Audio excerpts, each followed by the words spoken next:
It is a number of the panel. This is the fourth panel discussion, the fifth perhaps. I'll just say very briefly that we started these panel discussions about a year ago, and the idea was that at one of our Architecture and Society meetings, there was a bit of an outcry about trees being cut in Delhi and things like that. I was very struck by the fact that, it's just that citizens don't seem to bother enough about what's going on in their city. So we said that let's have a panel discussion on Delhi, the future of Delhi. And you can't just talk about Delhi in one panel discussion. So we said we make it a series. And we've somehow managed to carry on and have a number of them, 4 or 5, I think. This is the fifth one, perhaps. And they have more or less concentrated on the notion of public place. Because our understanding is that urbanity resides in public places. I mean, urban life is there in your homes as well, but there's something about public places which gives identity and significance to an urban situation. I'll introduce the panelists and then we can start. I'll start with Professor A.G.K. Menon, who is a very eminent planner and also and one of our leading experts on heritage conservation. And so Mr. Menon I'll ask him to start. Good evening. Glad to be here to discuss an issue that many of us have been discussing for quite some time, and it's good to discuss it with an audience that is interested in the significance of this problems that we are talking about. So before I begin, I just want to give a small, just 5 or 6 slides to explain what we are talking about. There is an broad understanding that the Central Vista is going to be redeveloped, and I want to explain what the position is.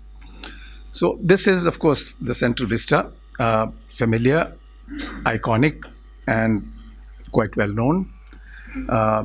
It's a stretch that was designed by the British when they shifted the capital from Calcutta to Delhi. Lutyens designed this place, and this is the Central Vista. It has a central axis, and the roads are following what they call the Garden City and City Beautiful movements and all that. All those I will not go into, but this is the pièce de résistance, the Central Vista. Starting from the Rashtrapati Bhavan at one end and the India Gate and the canopy at the other, leading up to what's not seen very much, but to Purana Killa, because that is also part of the concept that he wanted to link the ridge and the Purana Killa through this axis. There were other axes which were also there, but let's stick to this one.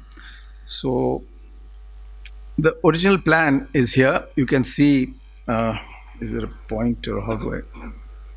Well, you can understand it. There's the Rashtrapati Bhavan with a large Rashtrapati Bhavan estate, about 330 acres, North Block, South Block, the Parliament, the Central Vista leading up to India Gate. And the roads and all that you can see are marked. This is about a 1930 map of Delhi.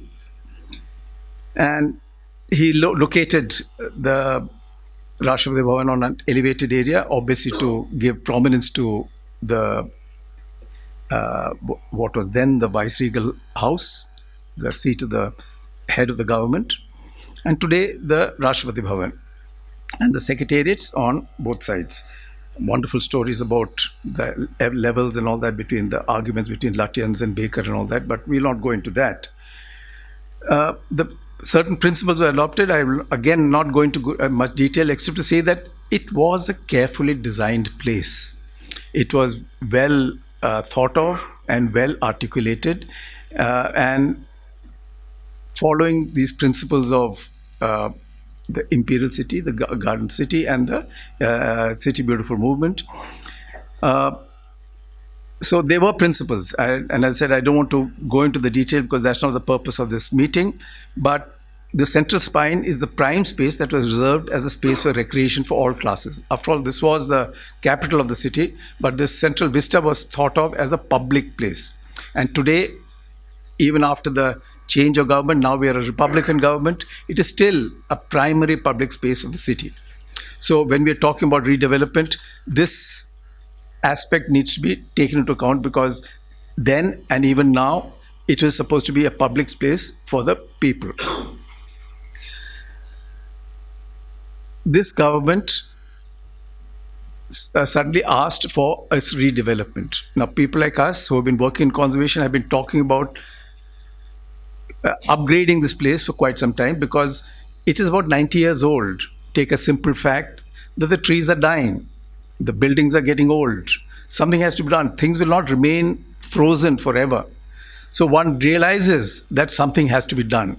And I think the bid document itself said that, take the parliament, for example. It was designed as much smaller, for a much smaller purpose. Now we are a democracy of 1.3 billion people with so many representatives. Where they're going to sit, how are they going to operate? So there is an obvious need to relook at some of these issues and maybe to upgrade it and change it. So there is, shall we say, a compelling case for all that. Both the buildings and the spaces, open spaces, both needs redevelopment. Now, the bid document identified these things in bold as areas that the bidder was supposed to look at.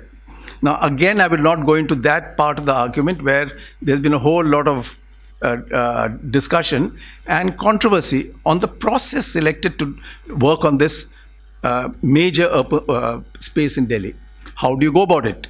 Is it one man's wish? Is it a democratic decision? And what is the process that is employed to deal with it? Of course, in those days, imperial government appointed Lutyens. It was an imperial government. There was no questioning about it. But now we are a democracy. How do we deal with the same space? Do we deal with it the same way? Will the king emperor decide this is what he wants to do?